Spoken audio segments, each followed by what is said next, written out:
It always feels like I'm fumbling the first few minutes of the demo because I have to ask you guys, of course, if you can hear me and if everything's working properly, etc. It's like the same old thing. But you know, I do need to know, even if it's a short demo, if everything's working properly. In Maya, I'm going to go to generate get brush. I got to make this kind of quick, guys. So this is a lot of material I've already covered. So sorry if I'm going a little fast on this one, but this is again a lot of repeat material. So under content browser, right? So this is under my modeling module, generate. And under generate, I can say get brush. That launches my content browser. However you get to the content browser, I don't care. I'm going to go to modeling. I'm going to go to people.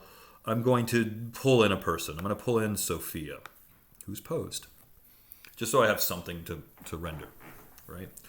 And she's going to come with a texture, by the way, by default, the scan data does.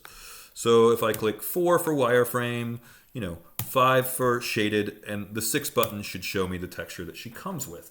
That's fine if you want to incorporate this into your render. Maybe you do.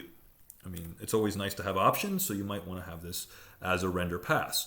But we're going to do something a little different, a little bit more stylized for now. Is everybody with me on the chat?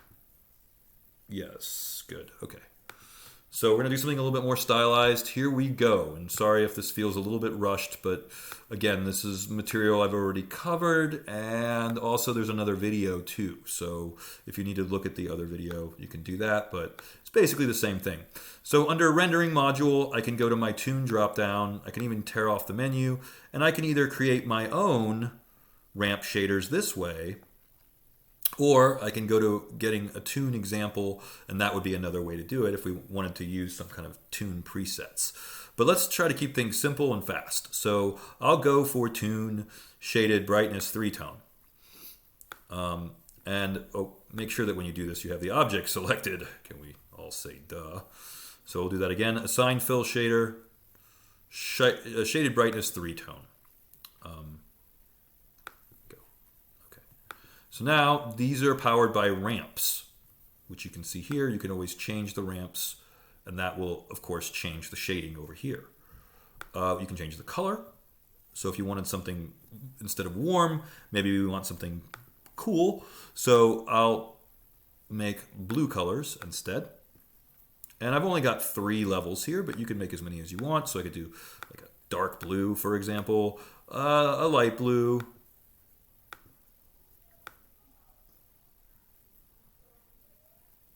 and even a lighter blue or just white. Select the circle. Maybe really light blue. Super light.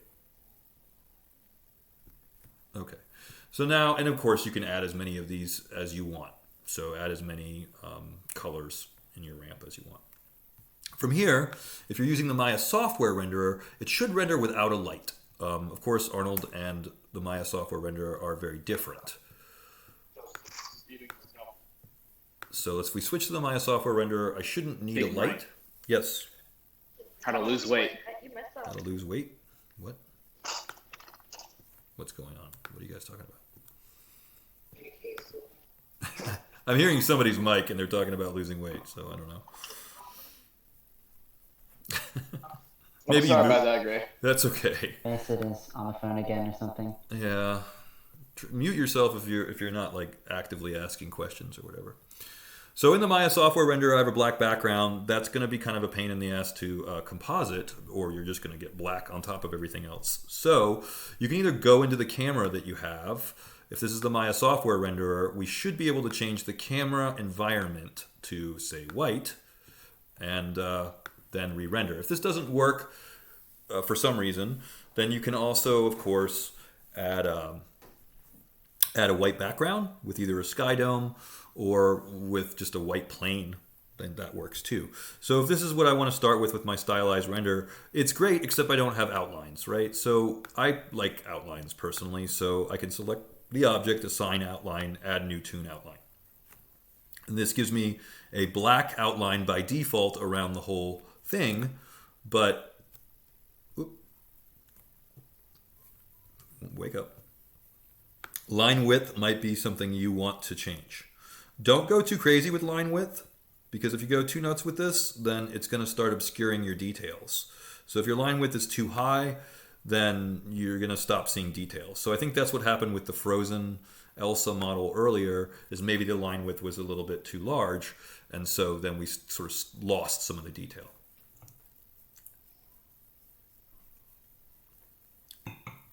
Okay. If for some, there we go. Let's zoom in and make sure that that line work is obvious. If for some reason, so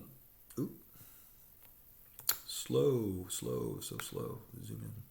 If for some reason it still doesn't render, although it should with the software renderer, but let's pretend it doesn't. So if it doesn't, you can always convert your paint effects to polygons. So this outline is a paint effect stroke. You can, of course, okay, it's starting to look pretty good. Not too bad. Okay. So like I said, if you want to use something else, if you're like, I don't like this boring outline, I want to use something else. Uh-oh, zooming in a little too far. Stop. By the way, whoa, way too far. By the way, this 1:1 will take you back to a 1:1, meaning 100% magnification. So this is actually what the 100% magnification looks like. Now, if you want to use some other paint effects thing, you can do this. You can go to Get Toon Example, and you can pick something, I don't know, marker scribble, for example. As long as you have the outline selected, double click this and say like assign paint effects brush to toon lines. And then that's going to take this preset and it's going to apply it to the outline. So again, make sure the outline is selected, double click this guy and assign paint effects to toon lines. Now, will that always render? Well, if you're in the software renderer, yes. If you're in Arnold, you want to convert paint effects to polygons. So if you have to force the issue and your outline is just simply not rendering, don't be afraid to convert it to polygons. That might be the solution that you're after. Okay. Now let's do one more render, but let's make this a little bit larger. Maybe go to HD. I don't want to lose much more time here. So I prefer to at least render at 1280 or higher, personally. So if we go to the render settings, under the Common tab, and I'm still in Maya software, I'll switch this to, say, 1280. And if we turn on our resolution gate, that's going to be what the resolution will look like. So I'm going to zoom in here a little bit, fill up the entire screen with my character, re-render one more time, and this should be enough to work with for the next stage.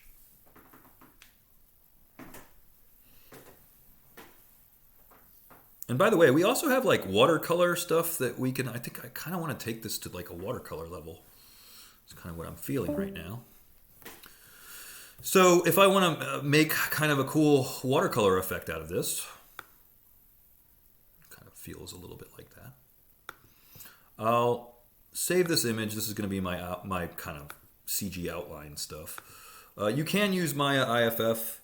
That's fine. You want to use some kind of lossless file. So TIFF would work, or Maya IFF, or Targa even. TIFF is oftentimes a preferred format. We'll call this Sophia outline, right? Now, this is kind of our starting point. Now, I want to say at this point that we could create some paint effects stuff that's all watercolor. Check this out. By hand painting some paint effect stuff, if we go to our canvas, this canvas can be a little bit hard to find sometimes. It is definitely one of your windows here. Come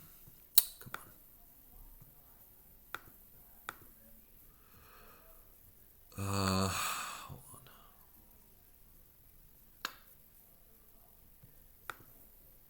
on. I prefer to find it this way usually, but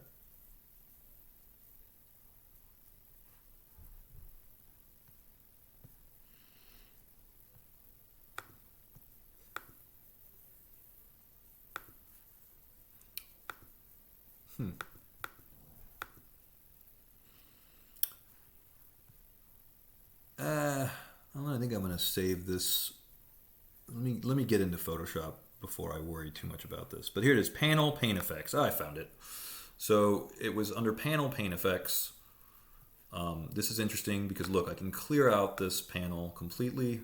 Or if I go to canvas, new image, paint canvas. There we go. Ha! Paint canvas. That's what I'm after. Paint canvas. So now when I'm painting stuff, it's in 2D and not 3D.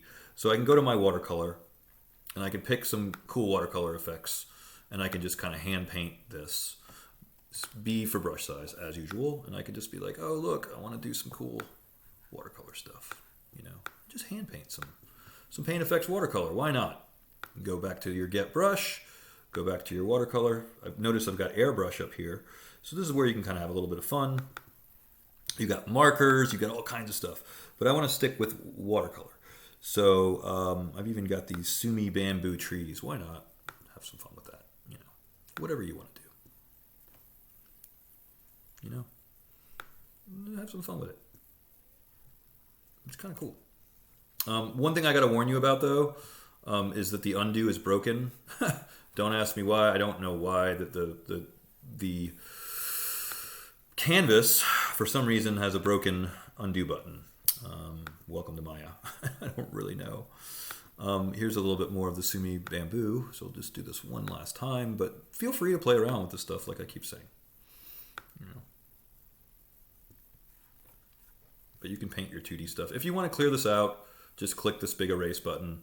Because I wasn't too fond of that last thing I did. So, but the goal is to have a little fun here. I do like the first brush. So let's try this again. B for brush size. A little too big. Do keep in mind that your brush size is very sensitive. So you never know. You think something's going to be like too small. It's not. I mean, notice how small the circle is right now. All right. Cool. I think that's fine. Maybe I want to take some more of these splatter effects, or I've even got a wash here. You know, there's all kinds of cool stuff you can play around with. Again, B for brush size. Let's do some kind of interesting stuff. I do wish that the undo wasn't broken in the canvas, but you know, you can kind of go nuts in Photoshop or paint in Maya. It's totally up to you, whatever you want to do. But let's say this is something I want to keep. So I go to Canvas, Save As. This might be another pass. So now I have two passes. I've got Sophia. I'll call this Sophia Background. Like that. So I have kind of like two passes to play around with in Photoshop. If you wanted to do this in Zbrush and create your different passes in Zbrush, you can do that. The previous video that I was using Zbrush passes. So these are examples of Zbrush renders. But really, you know, however you make these passes, I don't care. You could make them in Blender. You could make them in Maya. You can make them however you want. So now I have these two TIFF files. And by the way, it's nice. The transparency comes with it, which is always nice. Sophia feels like a little stretched for some reason. I don't know why. She's a little vertical for me. That's okay. No big deal.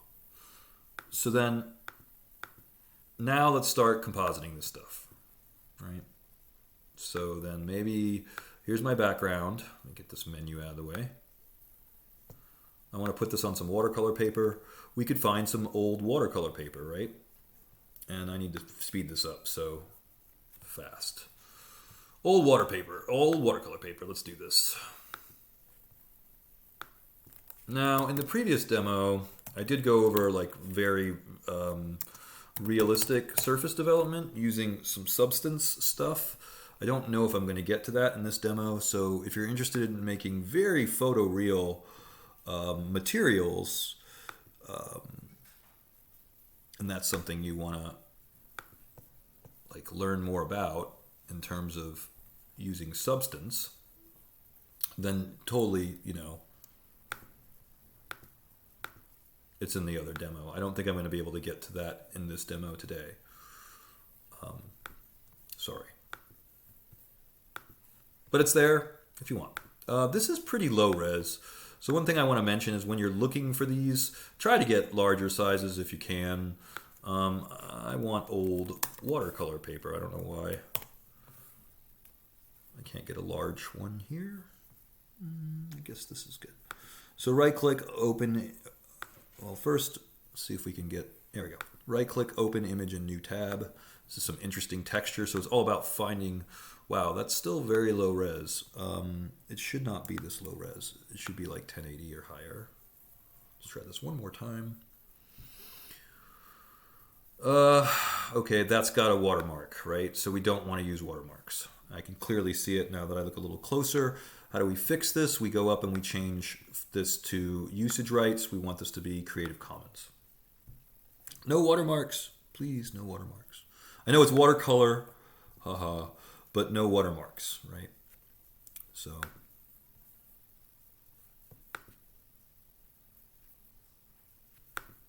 all right. Try one more time because I'm out of time. Man, these are so low res, it's frustrating. This one's supposed to be 1280. Should be good. Yay. All right, I think I finally have what I'm after. Am I just zoomed out? Is that what's going on? Well, whatever, I don't have time. So go back in here, paste it in. Jeez, so small. Well, you'd preferably like to get something that's a lot larger than that, but since, again, I'm sort of running into the time issue thing, let's just pretend that this is going to be okay. It's not really.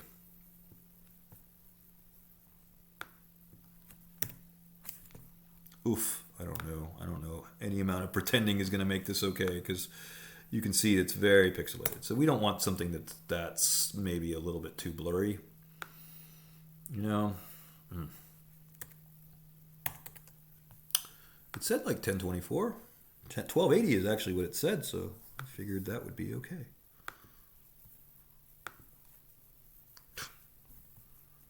I'm about ready to like lose my patience with this process because it shouldn't be this hard to find a relatively large like 1280 because I'm out of time. Come on, do the thing.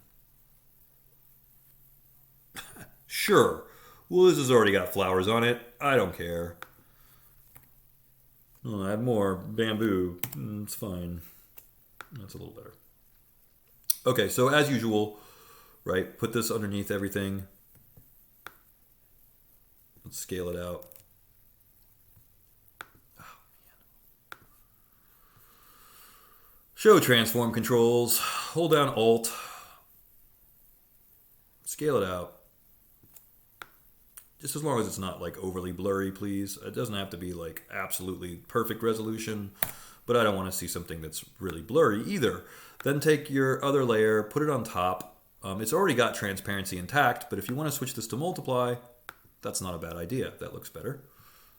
Now, let's take Sophia, drag her in. Come on. There we go. And just like before, switch this to multiply. You know? Now, it's got the color kind of in here, so what do we do about that if we want sort of the white to be whiter or more see-through? We can always crush the levels, hit Control-L, and play with our levels, right? So one way is going to make it a lot darker, one way is going to make it a bit lighter. See, but as I push this way, you can definitely see that's what I'm after. So maybe something like that. Now, if I want to eat away at this, I can either make a layer mask from the original paper underneath it, which might be a little bit weird given the watercolor paper, but we could try that. Control J for duplicate, Control Shift U for desaturate. Make it black and white. Copy this by hitting Control A, Control C, and then make a layer mask in this blue layer. Make a new layer mask. Alt-click to get into the layer mask, Control-Shift-V for paste. And then that should start to eat away at this. Now maybe I want to turn off that black and white one, but now that layer mask is going to begin to eat away at this. And if you can't see it, you can either invert it, and obviously when I invert it, you can see the effect that I'm after, Or I can hit Control L for levels, and of course by using my levels and really popping the contrast, then that should be very apparent, hopefully. And if it's still not, like I can see it definitely down here in the leg, but you can always force the issue by using a nice dry media brush and hand painting it away. So if I have like a dry media brush and I paint either black or white, then that's going to make this kind of come out, or the opposite color be pushed back, so I can kind of age this line work a little bit more. So this is just more about doing stylized rendering and adding a little wear and tear and aging. But that's, I think, all I have time for, unfortunately. But hopefully that helps you guys. And of course, you do need a stylized render for your final, for your midterm. We've been over this, but you know, whatever you can do to really to sell that style, whatever it may be, or make it look cool. I know that's a bit vague, or in this case, kind of make everything look like it's a more traditional medium, if possible. If you look at the other demo from the previous class, it goes over using substance for photoreal materials. So if you want to learn about that, you can definitely fast forward to the end of the last demo. It's not required by any means, but if you're curious, it's there. So I guess that's all I have time for, and I'm going to stop.